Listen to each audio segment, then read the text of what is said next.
এই মুহূর্তের breaking news Annapurna যোজনা নিয়ে। আজ মুখ্যমন্ত্রীর বড় ঘোষণা এই অন্নপূর্ণা যোজনার 3,000 টাকা দেওয়া নিয়ে। হ্যাঁ, বর্তমানে আপনারা এই 13 পাতার ফর্ম নিয়ে যারা বিচলিত রয়েছেন যে এই ফর্মটা আমরা কিভাবে ফিল আপ করবো, কীভাবে 3,000 টাকা আমাদের ব্যাঙ্ক অ্যাকাউন্টে আসবে, সেটা বর্তমানে মুখ্যমন্ত্রী জানিয়ে দিয়েছেন। তাছাড়া কাদের কাদের ব্যাঙ্ক অ্যাকাউন্টে টাকা দেওয়া হবে, কারাই বা টাকা পাবেন না, আপনারা এই 13 পাতার ফর্মটা যারা ফিল আপ করতে পারছেন না তাদেরকেও কিন্তু সাহায্য করা হবে। সরকারি আধিকারিকরা আপনাদের বাড়িতে বাড়িতে আসবে এই ফর্ম ফিল আপ করানোর জন্য।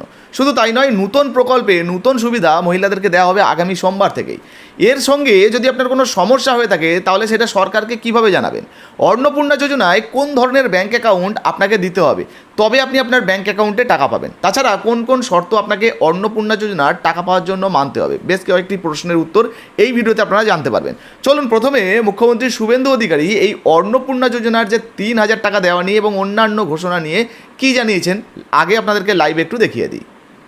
আমি আপনাদের এই সরকারের কতগুলি নতুন উন্নয়ন কর্মসূচি নিয়ে আপনাদের একটি কথা বলতে চাই। আগামী সোমবার থেকে সমস্ত সরকারি বাসে আমাদের মহিলাদের তাদেরকে ফ্রি যে কর্মসূচি সেটা চালু হচ্ছে। এই সুযোগ WBTC, SBSTC, NBSTC-তে পাবেন এবং আগামী বুধবার আমরা ইতিমধ্যে অন্নপূর্ণা যোজনা যে অন্নপূর্ণা নাম নথিভুক্তকরণ শুরু করেছি তার প্রথম পর্যায়ে আমরা 3,000 টাকা করে টাকা ট্রান্সফার করব আগামী বুধবার দিন। আপনারা কেউ বিচলিত হবেন না। প্রত্যেকের বাড়িতে যারা ফর্ম ফিল আপ করতে পারবেন না তাদের প্রত্যেকের বাড়িতে আমাদের পক্ষ থেকে লোকেরা যাবে, আমাদের লোকেরা গিয়ে আপনাদের ফর্ম ফিল আপ করে আনবে। এতটুকু বিচলিত হবেন না, বিভ্রান্ত হবেন না, গুজবে কান দেবেন না, কারণ আমরা চাই প্রকৃত প্রাপকদের হাতে এই অর্থ পৌঁছাক। আমরা চাই না কোনো অভারতীয়র অ্যাকাউন্টে এই টাকা যাক। আমরা চাই না যে পুরুষদের অ্যাকাউন্টে মহিলাদের এই কর্মসূচির টাকা যাক। ইতিমধ্যে রাজ্যের বহু জায়গা থেকে অবৈধভাবে পুরুষরা যারা লক্ষ্মীর ভান্ডার পাচ্ছিলেন গ্রেপ্তার হয়েছেন। আপনাদের সরকারের অর্থ, এই সরকার স্বচ্ছতার সঙ্গে কাজ করবে, এই সরকার ফাইন্যান্সিয়াল ডিসিপ্লিন মেনে কাজ করবে। পশ্চিমবাংলায় যারা প্রকৃত প্রাপক তাদের প্রত্যেককে চিহ্নিত করে খুঁজে বের করে তাদের কাছে মাননীয় প্রধানমন্ত্রীর দেওয়া, আমাদের দেওয়া সংকল্পপত্রের প্রত্যেকটা বাক্য শব্দ পূরণ করার দায়িত্ব আপনাদের সরকারের। আর মুখ্যমন্ত্রীকে বল বন্ধ হয়ে যাচ্ছে, আমরা নাম্বার দিয়ে দেব, সেখানে আপনার সরকারকে বলো বা আপনার সরকার আপনার পাশে, এই নামেই আপনারা ফোন করে আপনাদের যা প্রয়োজন যা অভিযোগ জানাবেন, আমরা আপনাদের সঙ্গে কাজ করব। আগামী 22 তারিখ আমাদের রাজ্য বাজেট হবে। এই বাজেটে পশ্চিমবঙ্গের মানুষের যে প্রত্যাশা আছে আমাদেরকে কেন্দ্র করে, সেই প্রত্যাশাও আমরা পূরণ করার চেষ্টা করব। এবারে এই অন্নপূর্ণা যোজনা নিয়ে অনেকেরই প্রশ্ন ছিল।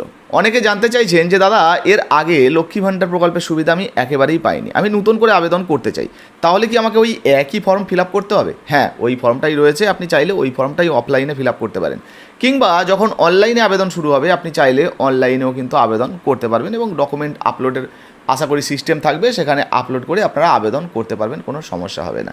যারা জানতে চাইছিলেন যে আমি নতুনভাবে আবেদন করতে চাই, বয়স কত লাগবে, তো আপনাদেরকে জানিয়ে দিই, জালিয়াতি করার কিন্তু চেষ্টা করবেন না, আপনারা ধরা পড়ে যাবেন। এই কয়েকদিন আগেই কিন্তু একটা নিউজ প্রকাশিত হয়েছিল যেখানে দেখতে পাচ্ছিলেন 20 বছরের একজন মহিলা যিনি আবেদন করেছিলেন এবং করে 2-3 বার হয়তো টাকা পেয়েছেন, কিন্তু তিনি এইবারে পালাবদলের পর ধরা পড়ে গেছেন।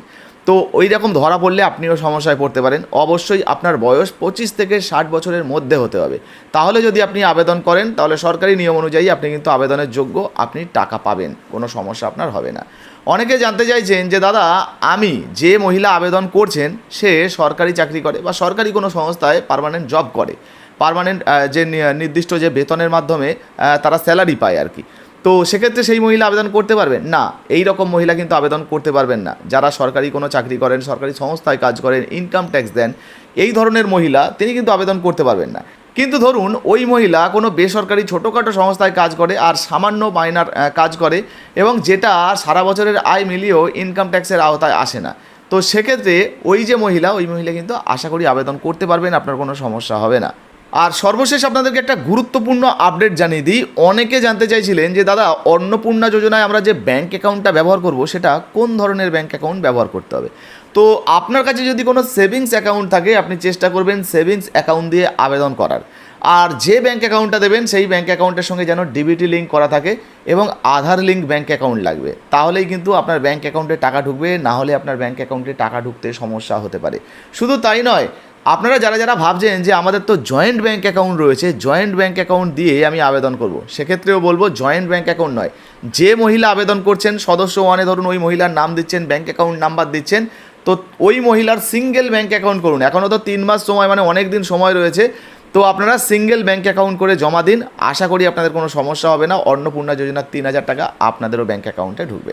ভিডিও ভালো লাগলে লাইক দিয়ে শেয়ার করে দেবেন। ফেসবুক থেকে দেখছেন এখনও পর্যন্ত ফলো করেননি, অবশ্যই ফলো করে পাশে থাকবেন। ইউটিউব থেকে দেখলে অবশ্যই সাবস্ক্রাইব করবেন। আর হ্যাঁ, ভিডিওটা কিন্তু বেশি বেশি করে শেয়ার করতে ভুলবেন না বন্ধুরা। ধন্যবাদ।